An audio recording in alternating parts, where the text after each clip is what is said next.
আপোনালোকে সকলোৱে জানে যে এতিয়া গোটেই দেশখন এতিয়া কোভিড-19ত প্ৰকোপত ভুগি আছে।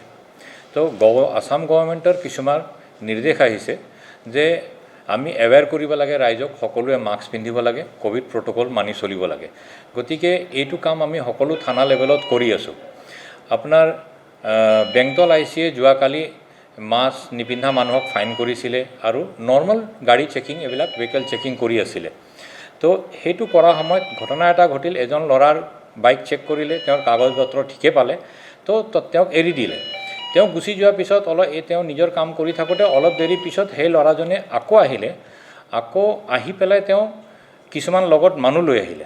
মানুহ লৈ আহি IC লগত তৰ্কাতৰ্কি কৰিলে যে এইবোৰ কিহৰ চেকিং কি এইবিলাক, আৰু তাৰপিছত ICক মেন হেণ্ডেল কৰিলে তেওঁলোকে। যিটো ভিডিঅ' কোনোবা এজনে ভিডিঅ'গ্ৰাফি কৰি পেলাই ছ'চিয়েল মিডিয়া প্লেটফৰ্মত সেইটো উলিয়াইও দিছে, সেইখিনি কথা আপোনালোকে দেখিছে।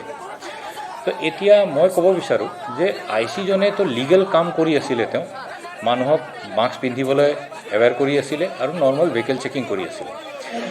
পাছত আমি ইনভেষ্টিগেশ্যনত এতিয়ালৈকে এনকুৱাৰীত গম পাইছোঁ যে যিজন ল'ৰাই এই কামটো কৰিলে, তেওঁ মানুহ লৈ আহিলে, তেখেতে গৈ পেলাইনো কোনোবা এটা ক্লাব আছে, তাতে আৰু কেইজনমান মানুহ আছিলে ল'ৰা, তেওঁলোকে মদ পানী খাই আছিলে। তেওঁলোকক তাতে এটা ৰিউমাৰ মানে তেওঁ বিয়পাই দিলে যে তেওঁৰ কাগজ ICয়ে ফালি দিছে আৰু ICয়ে মদ খাই আছে। এইটো কথাত মই ক'ব বিচাৰোঁ যে IC বেংটল এজন মুছলিম সম্প্ৰদায়ৰ মানুহ, আৰু এতিয়া ৰমজান মাহ চলি আছে।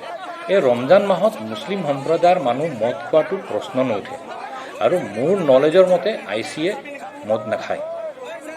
গতিকে সম্পূৰ্ণ মিছা এটা ৰিউমাৰ বিয়পাই পেলাই তেওঁলোকে এটা ল এণ্ড অৰ্ডাৰ ছিটুৱেশ্যন ক্ৰিয়েট কৰিবলৈ তাত চেষ্টা কৰিলে।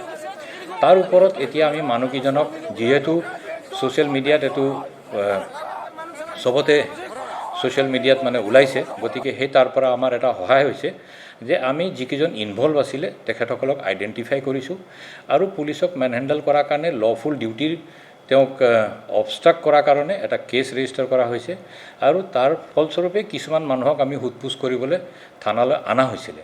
ইভেন যিজন মেইন একিউজ তেওঁৰ গাৰ্জেনক অনা হৈছিলে, তেওঁ গাৰ্জেনক সোধপোছ কৰি পেলাই, কিয়নো তেওঁ গাৰ্জেন তাতে বোলে তেওঁ আই উইটনেছ আছিলে, কিন্তু তেখেতে ইণ্টাৰফেয়াৰ কৰা নাই নিজৰ ল'ৰাক এনেকুৱা কাম কৰাৰ পৰা।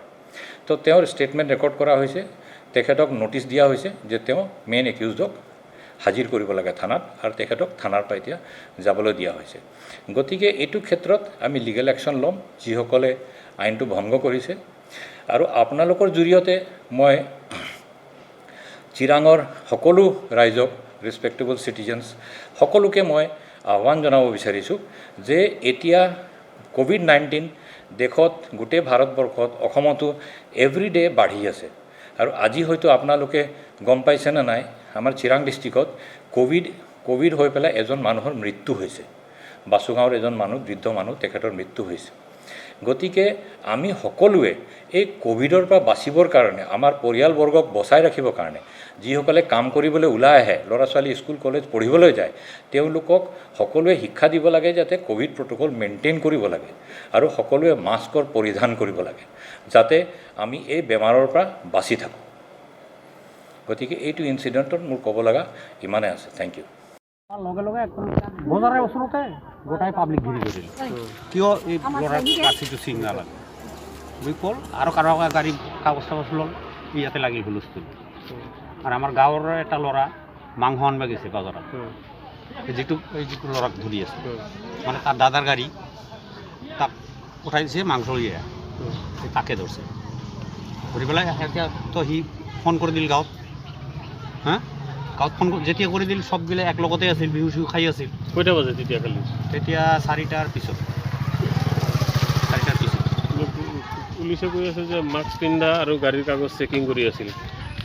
এটা বডিগাৰ্ড লৈ সি বজাৰৰ মাজত গাড়ী চেক কৰিব নাপায়, তো এইটো কোনো আইন নহয়, কোনো আইনৰ কথা নহয়। বজাৰৰ মাজত যে সি গাড়ী চেক কৰিব, তাৰপিছত হুলস্থুল লাগিল, মই আৰু তাতে আৰু স্পটত কিয় থাকোঁ, তাতে চব ল'ৰা চৰা হাবি জাবি আছে, মই বুঢ়া মানুহ তাতে মাৰ খাম নেকি আৰু মই আৰামছে মই গুচি আহিলোঁ। গুচি অহাৰ পিছতে লাগিল হুলস্থুল দৌৰা দৌৰি, অলপ ধাক্কা তাকি হৈছে, নোহোৱা নহয়। এনে পাব্লিকে আপুনি থিয় হৈ আছে দে বুলি আপোনাক ধাক্কা দিলে, আপুনি যাই তাৰ গাত লাগিল। ঘটনাটো এনেকুৱাই।